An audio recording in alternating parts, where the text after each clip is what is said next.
Hello everyone and welcome back ma'am lakpaga ko akhoi keini habdo ko sagaroi na chak phajana bijare yen thonge phajana hauna mathen makoi tawna bijare adui matungda akhoi se ko ai se loisaning bangang da tummasu yadre gyan men ama tadre ko angang siga ko aduni aba loisaning bang da oi je jing ba ko ma'am aduga sina sagaroi angang ni handak pukpa angang duni habani masan nupi ma phange sagaroi gi aduni ma'am masak am phajai ba ko mama da maina masak phajadori angang se ko masak am phajai aduni aina angang sigi khungzi ka khanggup sika pubira ado ma'am aduni kaino habdo ko aidi ko thabak solution mum khangdre ba ko amasu puthoi amasu sengning ba amasu loi tawning ngang da ko solution mum khangde ba amasu pai do loi ga chume am ai tap tama dum loi shala ge nung thang chak char re sagaroi da mapa ma sa hetung hre ba ko moi mani hetung khra ga ni inga chinga loi shala ge ai na aina ko tap tama num tawre adu ga phajana habadi kabu adum loi shale nung thang ai pung kya tari yongo pung ani rom tarabne adu ga ismain toral to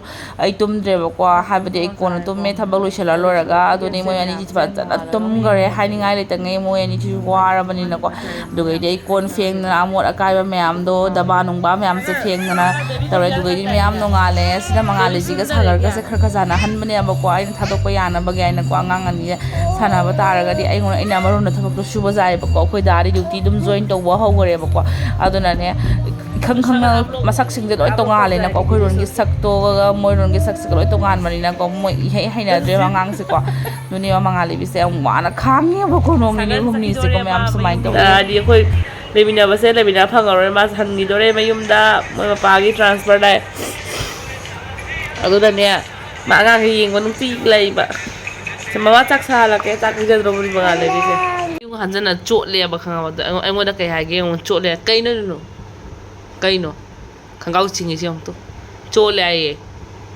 sindu ai ngo da mayung han jal le chot le ai kai no ne ha cây nữa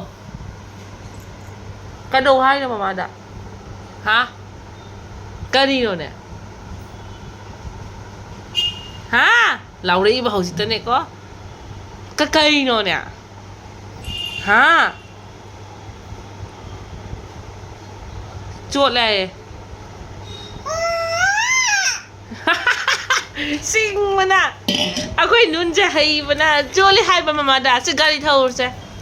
The wheels on the bus go round and round. Mama anh nắp chỗ. Mama noon. No.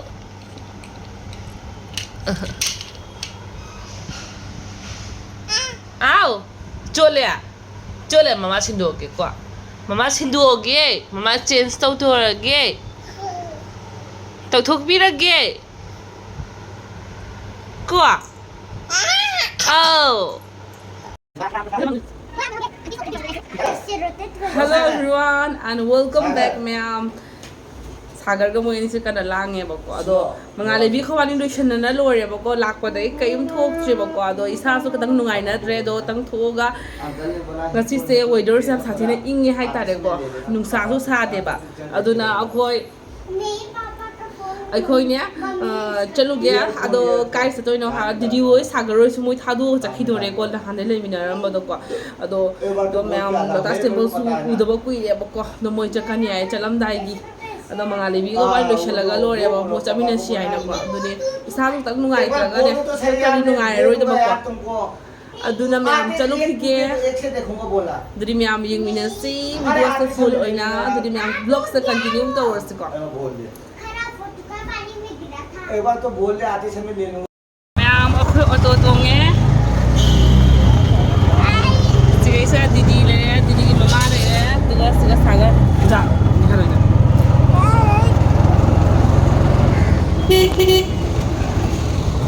मंगाले भी से कई माले हो फिर इसे हाथी तो मुंह रे है भाई इसे सारे खंग नहीं है प्रमाण तो मगा मुंह बना खुमू बना लोए yang minyak tu apa? Saya orang jual jual dia. Fikir boleh jual ni kalau ke bazar se.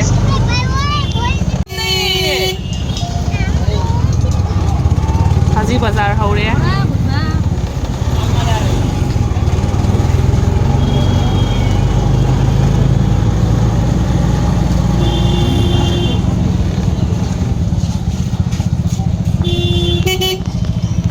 ꯂꯩꯕꯤꯅ ꯄꯥꯏꯔꯤꯁꯦ ꯃꯈꯨꯠ ꯃꯆꯥꯁꯤꯗ ꯊꯥꯗꯣꯛꯃꯅꯨ ꯃꯌꯥꯝ ꯑꯩꯈꯣꯏ ꯀꯣ ꯑꯣꯇꯣ ꯇꯣꯡꯉꯒ ꯂꯥꯛꯑꯦ ꯑꯣꯇꯣ ꯇꯣꯡꯉꯒ ꯂꯥꯛꯑꯦ ꯌꯧꯔꯦꯕꯀꯣ ꯌꯧꯔꯒ ꯑꯣꯏꯔꯝꯃꯤꯕ ꯐꯤꯕꯝꯁꯦ OMG ꯃꯌꯥꯝ ꯉꯁꯤ ꯁꯟꯗꯦ ꯑꯣꯏꯕꯁꯤꯅꯅꯦ ꯀ꯭ꯌꯨ ꯈꯨꯁꯥꯡꯁꯤ ꯌꯦꯡꯉꯨꯅꯦ ꯈꯨꯁꯥꯡ ꯑꯃꯗ ꯁꯥꯡꯉꯦ ꯍꯥꯏ ꯀꯥꯟꯅꯗꯦ ꯑꯩꯈꯣꯏ ꯁꯤꯗ ꯃꯌꯥꯏ ꯆꯪꯁꯜꯂꯛꯑꯒ ꯂꯦꯞꯄꯦꯕ ꯐꯝꯕ ꯁꯥꯊꯤꯅ ꯁꯥꯡꯉꯤ ꯉꯁꯤꯁꯦ ꯀꯩꯁꯨ ꯀꯥꯟꯅꯗꯕꯗ ꯂꯥꯛꯏꯅꯦ ꯕꯦꯀꯥꯔꯗ ꯁꯟꯗꯦ ꯅꯨꯃꯤꯠ ꯑꯣꯏ ꯂꯩꯔꯝꯕꯁꯤꯅ ꯃꯌꯥꯝ ꯁꯨꯇꯤ ꯅꯨꯃꯤꯠꯅꯤꯅꯅꯦꯀꯣ क्या बोलो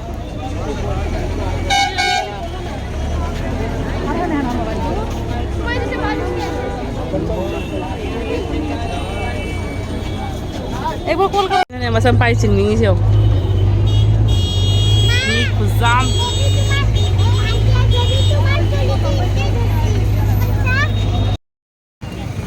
तक ये का लाखों का लोई चाहे नी खुजाम जो कुमांग लोई ना रे है बा मंगाले भी शुभ मांग आता सो रे आई वो थबक लो रे मैम खाई बुक तो चला चुका साथी ना हुआ ले बको मैम योर गम ये हलक के तो मंगाले भी शुभ वासा लगने बाहर तुम धरे बताओ इसे पता यो लो तक चिंगा मरक सिगा सुबह पता यो लो तक इसे लगना री बताओ इसे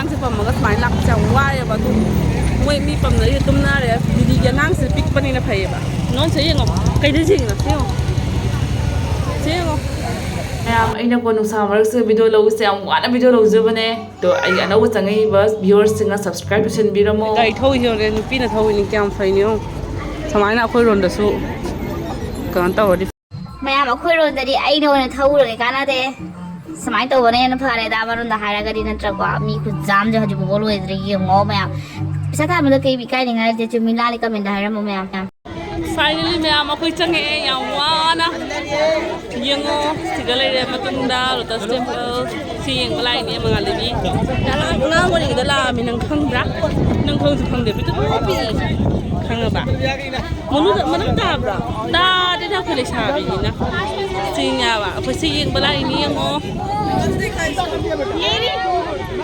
यंग लके ओ मि खुजाम से Baza ma view ko baza sisu. Jit.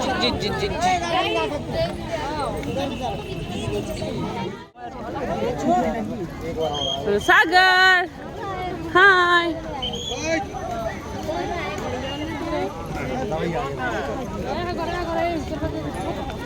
Ni kuzam si.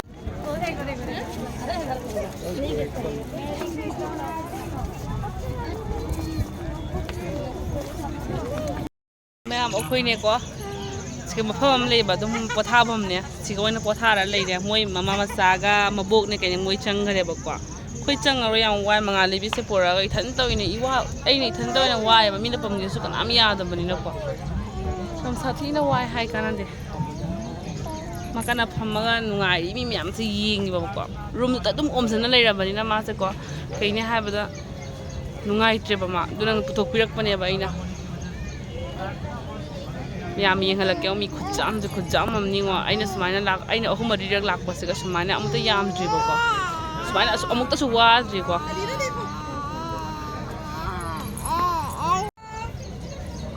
हजिबो लाकप लेप्त्रियो ताम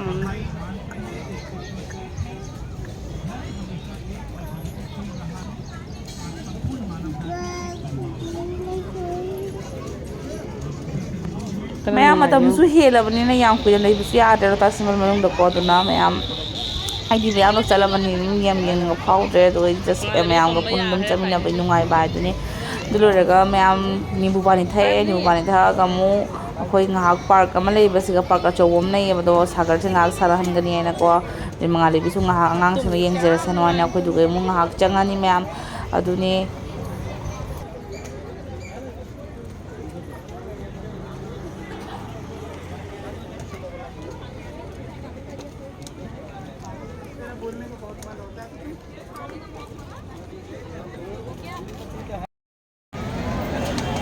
वारे मैम जी 20 का थोड़ा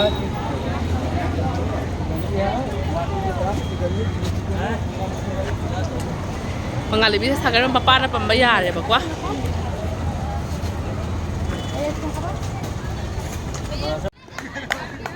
पार्क लाइबको पार्क स्टेचू साइज होने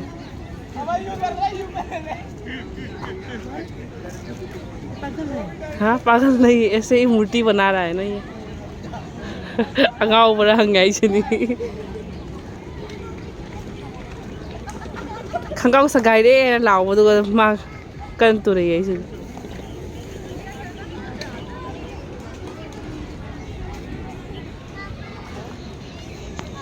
अमुक ओय साखरे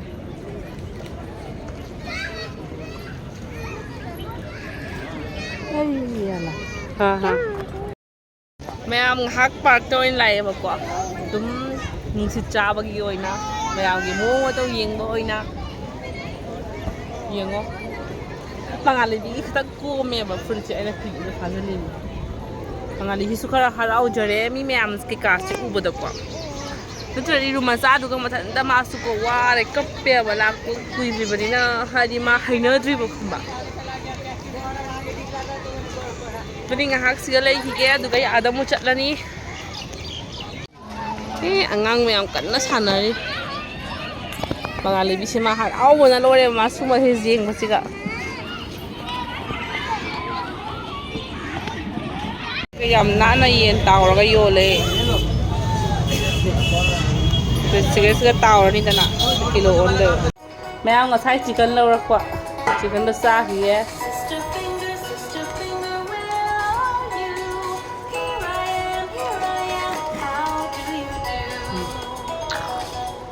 ये वाला मैं खाऊंगा। Nice. ये भी मैं खाऊंगा। ये बाकी आप खाओ। मैम ngसाई chicken do yang phajara masana na tawre ba ko bangali bise samgom bithak ko lore ko adu ko sagar robani chane to sagar mai to ko piece khan gare ma di ko am noning moni sagar je ko angang se am nungsi bane ba adu gai di ma'am doni ai ki kitna ma chare bangali pha pha na Ya, disu. Tunggu saya ya. Disim taro. Ya, disim taro. Ya. Disu. Ya. Disu. Ya, disim taro. Sal ko, ebar ko. Ya, disim taro se. Sal ko ebar. Ya. Disim taro se. Ebar ko na sala. मैं पकड़ कर Ah, mat pako. Kalay dewa. Ya. Disim taro se. Mat pako. Ya. Disim. Sa mat pako. Ya. Disim. Ay. Se taro. Se ang ko taro se. Ya. Disim. Tang taro. Sa tang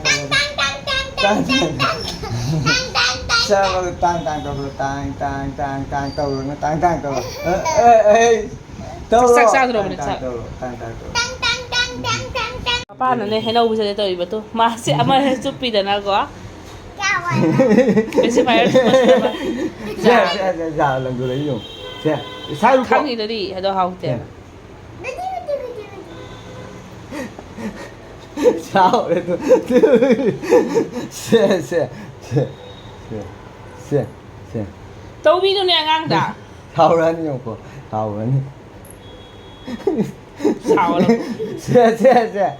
Se. Tàu bí mất luôn nè. sao abi khilangi mất Thôi chắc hẳn tôi thôi chắc quay được ổi này mà. Se. Mà cu yau đi henau Nó tu ga. cũng rồi thôi chia rồi se. Tao thua. Sao Trời phải thật đi chứ. Xong tôi hiểu. Iga quá. Sao hơn nó.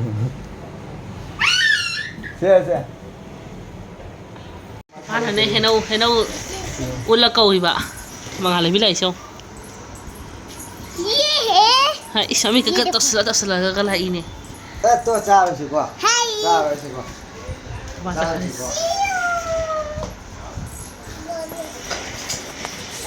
Kita bisa kau yang Uta bida mo câu tôi đi không? Sagar sila isong. अरे मेरे को Hey.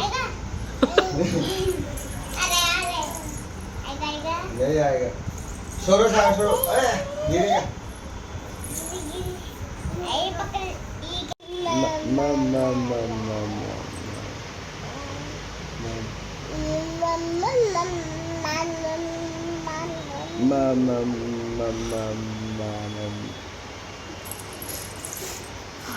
하라고 이미 아유.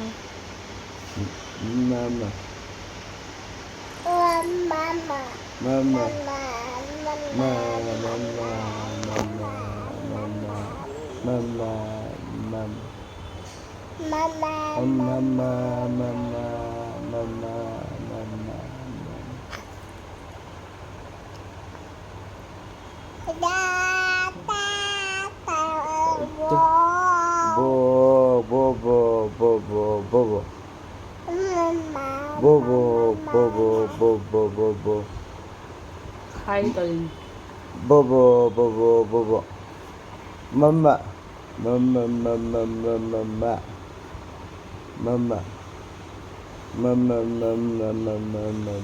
문을 뿌뿌.